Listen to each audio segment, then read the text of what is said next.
Hello and welcome to Tuneful Tuesdays. That's where we are, Tuneful Tuesdays, and a very warm welcome to you. And we're looking at a music magazine for this particular Tuneful Tuesday. That's a selection of vinyl news, and we've got a couple of books to review, but we'll begin with CD reviews. I've got a couple of CD reviews for you, and we're going to start with some Brazen Hussies.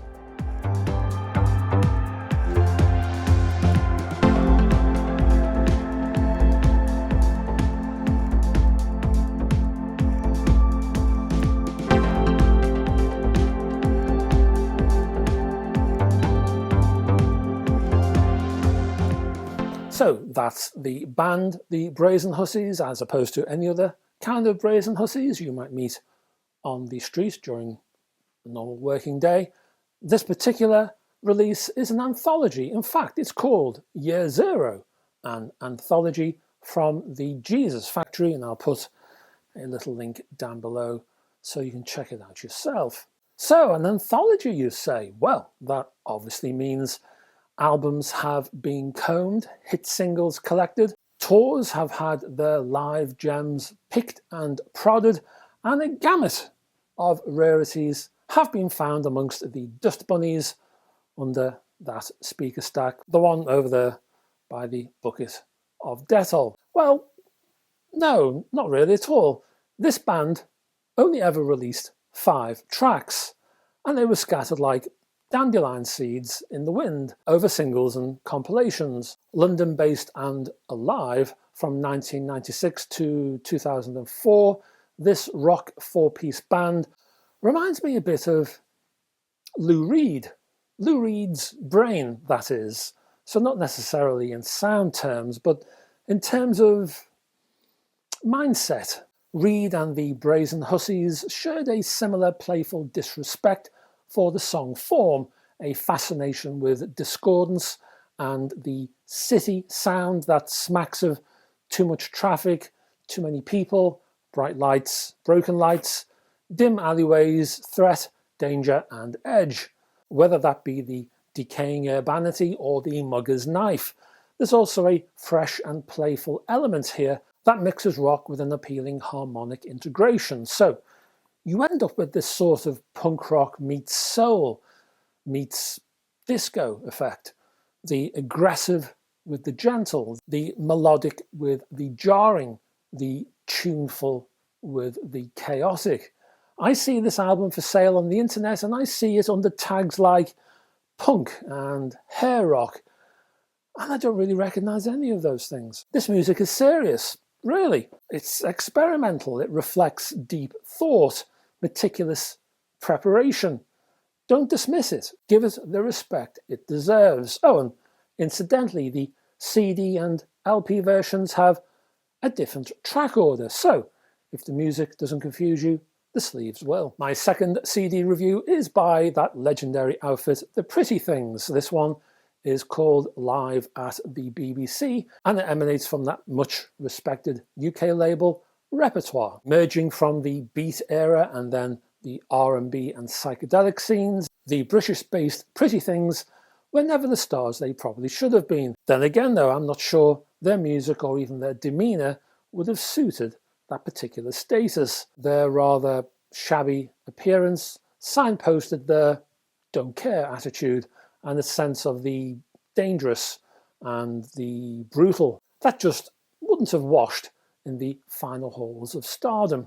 Now, even fans of the Rolling Stones, who actually delighted in the band's dark and roughish presentation, would have thought twice about meeting a pretty thing down a dark alley. Saying that, guitarist Dick Taylor was part of the early Stones lineup before he and Phil May started the Pretty Things as a going concern.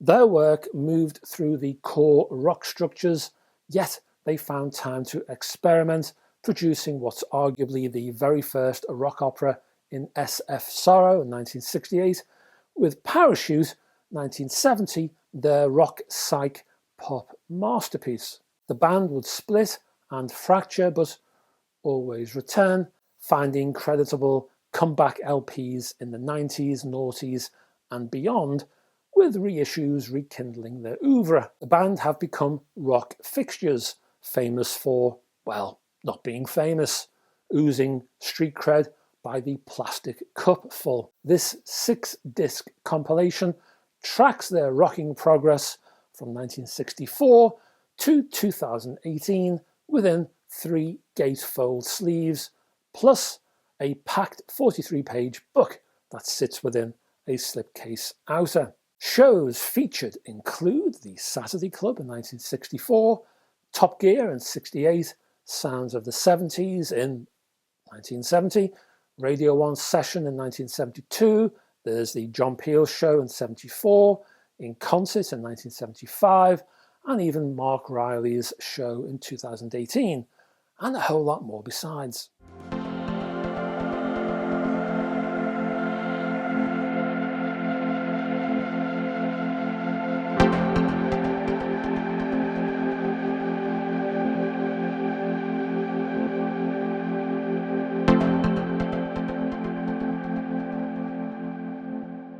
So, vinyl news, and we'll start with the Pixies. And yeah, 30 years, blimey. Time does fly. This is the 30th anniversary of 1991's Trompe la Monde. I think that's how you pronounce it, Trompe la Monde. It's on 4AD anyway. And well, it's essentially a Black Francis solo work that combines many of the best facets of the group's earlier works and adds some useful ballads to boot. Kim Deal's increasingly songwriting chops were rewarded by the good lady being wholly marginalised by Francis. Nice. The band would actually split after this release, sacked by Francis by fax. Still, brilliant album. Next up, we're looking at Efterklang. Now, the band's latest album, Windflowers, on the City Slang record label, arrives on a limited clear vinyl disc and includes a rather nice lyric sheet. Been a while since I listened to this band, and maybe I'm slightly off base here, but their style seems to have evolved a fair bit, and in a good way. Alien Arms is a beautiful pastoral ballad. Beautiful Eclipse is a musing daydream, and Lady of the Rocks is an electronica diary entry. It's lovely stuff. Next out of the traps is something called Mandoki Soulmates. This is Leslie Mandoki, a German-Hungarian musician, and he has a new double album out called Utopia for Realists on the Inside Out label. Now, as a producer, well, this man, he's connected, I've got to say. And it looks like he's called in a few favours here, because this jazz rock album features names. So, you've got people like Jethro Tull's Ian Anderson, you've got Jack Bruce, you've got Midge Ure, there's even Nick Kershaw, Al Di Meola, Eric Burden's in there, and there's a fair few more. Now, the music wanders from soft rock to a harder jazz to jazzy prog, and it's a right old journey, more so as many musicians had to phone in their music from remote locations because of, well, you know, events. Next up we have P.O.D. Well, I call them P.O.D. Does anybody call them P.O.D? I call them P.O.D. Am I in the wrong? I don't know. Anyway, whatever you call them, don't forget the full stops. Satellite on the Atlantic label combines that metal, punk, rap, et al. New metal mixture, and it was originally released in 2001. It's been reissued on 2 discs here. This was and remains an album of inspiration and hope and an excuse for living, something Tool and Korn were not delivering at that time. Another one where we're looking at a bit of a soundtrack here from the film School of Rock, Released as a limited edition gatefold orange vinyl pressing, this one features tracks from, well, lots of luminaries, people like Led Zeppelin, you've got The Who, you've got T-Rex, the Ramones, the Black Keys, The Darkness, and much more. Side D arrives with etched art. Very nice. And finally, for this news section, we have Who, not The Who, but Who, H-O-O. And Who released an album called We Shall Never Speak on Big Potato Records. Now, I'm sure I heard these tracks the last time I drove in the fog, a place where you see shadows of ghosts and echoes of your imagination. The band call this space rock or krautrock, but it's too woozy for either. This is the music you hear when you've been doped by that person you've just met as they riffle through your pockets for your credit cards.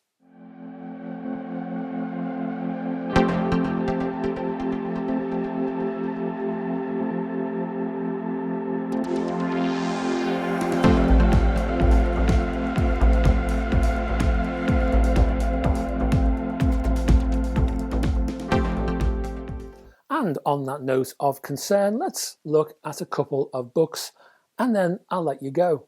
The first book is, well, it's based on folk, English folk, and it's sort of two books in one. It's a reissue of an old book that was published in 1975, and one of the authors from that old book, well, he's come back and he's sort of updated the original from 1975 to present day, kind of, and he's added another wodge of text to that old original. So you get two books in one kind of thing. The original book was called The Electronic Muse. This one is The Electronic Muse Revisited, with the subtitle The Story of Folk into Rock and Beyond. Authors are, or rather were, Robert Shelton, Dave Lang, Carl Dallas and Robin Denslow. Published by Omnibus, this is priced at, I think it's $18.99, runs at 301 pages. Now, when this book was initially published, as I say, back in 75, it chronicled just how folk had been modded, tweaked and thoroughly messed about with, to the enhancement of the genre as a whole, I reckon. That essential book, as I say, remains here.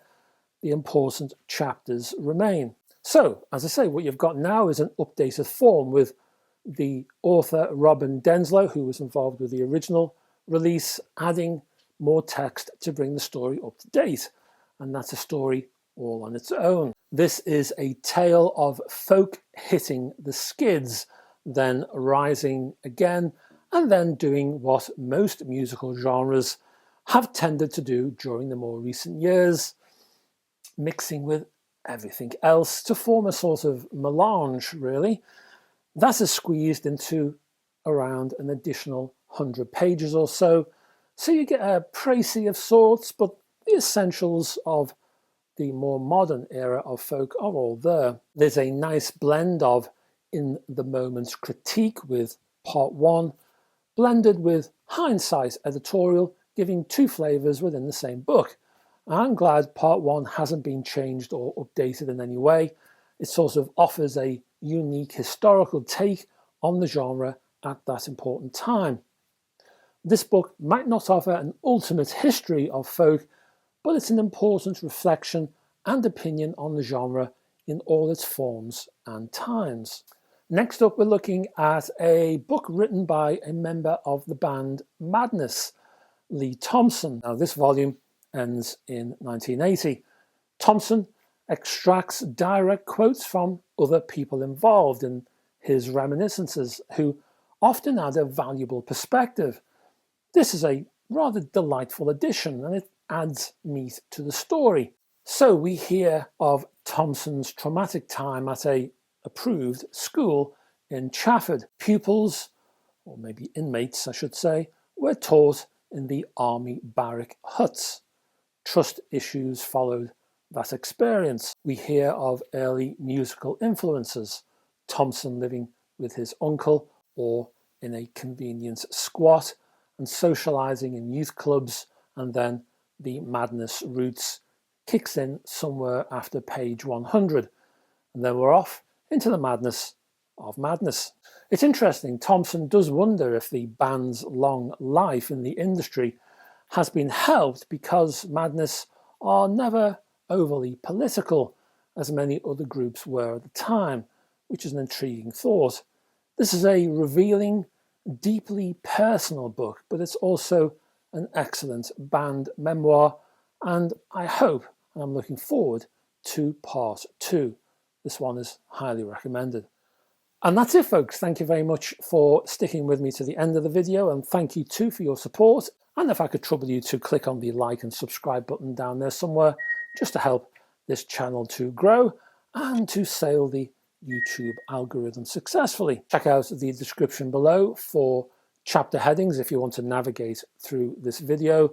There are also other links to my Facebook group, my website, and if you can support me, my Patreon page. I will be back on Friday or possibly Saturday. Depends if you're a member of Patreon or not. Because Patreon, well, they get early bird viewings of all the videos on this channel. So if you're on Patreon, expect to see the next video on Friday. If you're not, probably Sunday, I think, is the next slot for that. So, either day. I hope to see you there, because I'd love to have your company, folks. And until that time, bye-bye for now.